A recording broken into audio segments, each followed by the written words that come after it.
Hey YouTube, and welcome back to another Punishing Gray Raven video. In today's video, we're going to be looking at Rexlent Liv, checking out some of her abilities, going over some team comps for her, also checking out some memory sets to use on her, and then we'll look at her 6-star weapon and also the skins that she will have. Alright, now if we jump right into her abilities, for Rexlent Liv, obviously her core passive is going to be the main focus of the unit, and that's usually how it is for a lot of constructs in the game, that you want to play off their core passive, because that's really what's going to be really unique about them, and those are really going to be the deciding factor what you're going to use them for in the game. If we start onto her core passive, attacking marked targets has a 30% chance of summoning a lightning strike, dealing 60% lightning damage. Red orbs have a 30 to 60 and 100% chance of triggering a lightning strike. After the 4th trigger, the next lightning strike summons an EX lightning strike instead, dealing 200 lightning damage and also heals allies for 40% of Liv's attack, which basically that end part is her QTE that just gets applied right on the field. But it's a stronger version because, as you can see, for her QTE, it only gives 25% of Liv's attack every second. Through the core passive, it will give 40% of Liv's attack. And then if we jump into her blue orb ability, which pretty much complements her whole core passive, because the blue orb is what is going to be applying this marked status debuff to enemies. Create an ion wall at target's location, electrifying targets that pass through for 60% of lightning damage per second for 2, 4, and 6 seconds, and reduces movement speed by 20%, 40%, and 60 and 80%, which again, if they get hit by the blue orb, they are marked and they get this debuff after. Now, since the enemies are marked, the red orb will be able to trigger the lightning effect from the core passive. The first and second has a lower chance of triggering that lightning strike. Obviously, on the third hit, you have a 100% chance of triggering a lightning strike. The 4th lightning strike will summon that EX lightning strike that I talked about earlier in a core passive. That's pretty much how you're gonna jump between Rexlent Liv skills. You're gonna want to apply the mark status with her blue orbs onto the enemies, which will start triggering everything in her core passive. Plus, being able to summon that EX lightning strike that you'll be able to jump into, that will also heal you and deal lightning damage to enemies around you. Plus, and if we get into her yellow orb, which is really great actually, it creates a cube on a target's location, inflicting target with the matrix effect for 1, 2 to 3 seconds, also dealing % lightning damage, and it will slowly pull in targets into the cube. The cube will explode, dealing a % of lightning damage when it does leave the field. You get to deal a shit ton more damage, and you also get to slow down the targets, which for some enemies it helps me a lot, I'm not gonna lie. And then finally, if you jump into her ulti, expend 100 energy and create an electric field. Allies within the field gain 1 single orb every second and 20% attack increase. Enemies within the field have a 50% reduced movement speed, and that's really good if you're gonna be camping in her ult, because then you're gonna be getting an orb every second, which is a lot faster. Plus, you gain that 20% attack increase, which will be helping out your damage a lot, actually. If anyone tries to screw with you inside your ulti, and they'll have a 50% reduced movement speed. Rexlent Liv's whole kit and how the skills work is just really good. When they thought about this character and they designed her, they did a great job. All right, now if we jump into the team comps that I do recommend for Liv, for the 2 other units I would run with Liv, the DPS I do recommend obviously is Bianca. That is, as of this video, soon to be released within a couple days. So I really recommend S rank Bianca to be your main DPS on the team. And if you don't have Bianca, you can also put in Dawn into that DPS position, because she will also do some pretty good damage, but obviously not as good as Bianca. But again, if you don't have Bianca, Lucia Dawn will do perfectly good and perfectly fine. If you do like her over Bianca, then why not use the character you like most? So I do recommend those to be your DPS. Kuro will be the first lightning tank in the game. I do recommend putting him onto the team because he'll also fit out the synergy with the lightning, and his QTE will be lowering lightning resistance when you do get that applied onto your enemies. So again, you're obviously going to want to run your A-Rank Chrome when you do get him, as Vera will come out after a Chrome.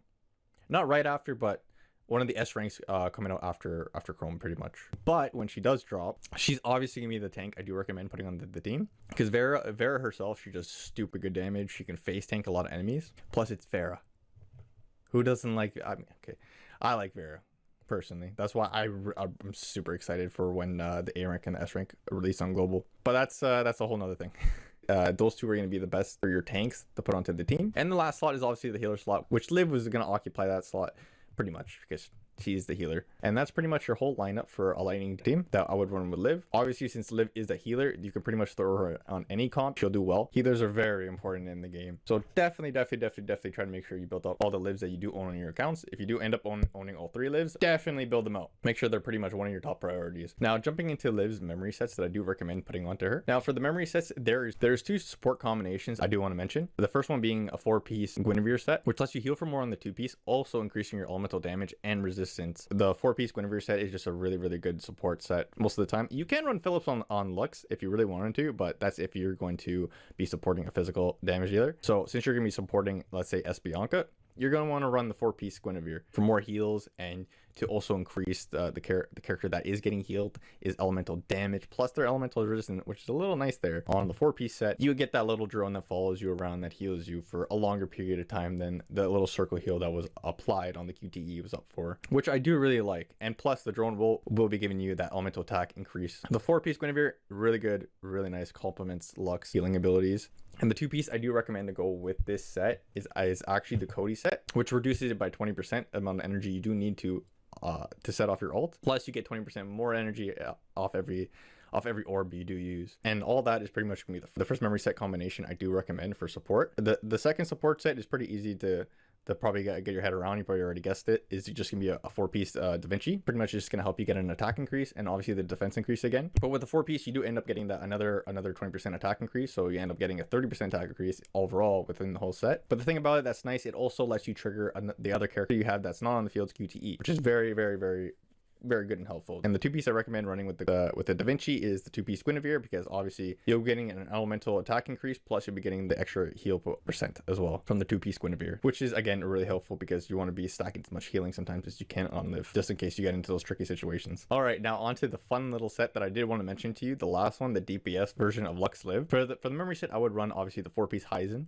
which is the best elemental lightning set in the game. And right now, as a recording of this video, we'll be having the Eternal Engine event, which is going to be a lot easier to farm these Heisen sets. So I do recommend doing that if you want to try it out. And so, like I was saying, for the 4-piece Heisen, all attack is increased by 3% and lightning damage increased by 7%. And with the 4-piece, attack has a 25% of triggering a thunderstorm with a radius of 3.5 meters. The thunderstorm does electrocute targets for 5 seconds. That does also have a 5-second cooldown as well. Attacking the electrocuted enemy has a 20% of dealing a lightning chain reaction. That is also on an 8-second cooldown. The lightning chain will electrocute all targets that are caught in it for 250% lightning damage, which is pretty nuts. The thunderstorm from the 4-piece set deals 100% lightning damage, and when targets are electrocuted, their lightning resistance gets reduced by 8%. When you start electrocuting enemies and you start getting the procs off from the 4-piece, a lot of enemies on the field start to die a lot faster, pretty fast, from especially from Bianca.